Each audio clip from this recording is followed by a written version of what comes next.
Adım Nuray, özümü sevirəm mən. Güzgüyə baxıb deyirəm, sən güclüsən, yenə də sən.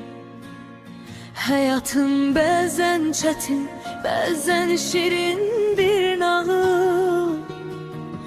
Amma içimdə var həmişə böyük bir qalib ruh halı.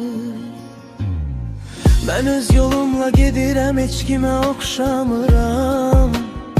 Düşəndə qalxıram, yenə də yorulmur ayaqlarım.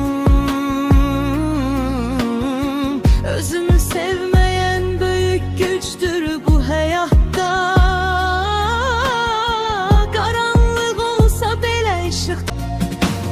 Bir bacım var, adı Leyla, mənim canım qanım. O güləndə dəyişir bütün yorğun dünyamın halı. Çox gözəldir, təkcə üz yox, ürəyi də təmiz. Onunla keçən hər an olur mənə ən əziz. Leyla mənim seydaşım, həyatımın rəngi. Bəzən sakit, bəzən şən, ürəyimin ahəngi. Onu sevirəm, sözlə yox, hisslə izah olur bacılıq.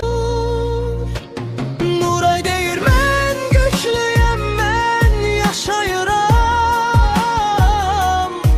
Leyla ilə birlikdə mən parlayıram. Ailəm mənim hər şeyim, canımın içidir. Onlarsız bu həyat sanki yarım bir heçdir. Biləm mənim dayağım, yıxılanda tutan əl. Onların sevgisi ilə mən nuram daha gözəl. Hər səhər yeni ümid, hər gün yeni bir səhifə. Yazıram həyatımı sevgiyle tek-tek.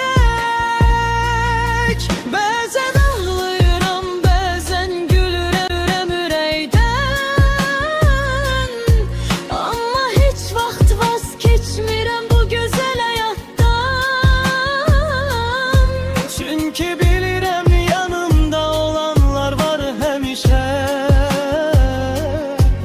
Ailə sevgisi dolur hər bir nəfəsimə. Leyla mənim bacımdır, amma həm də dostum.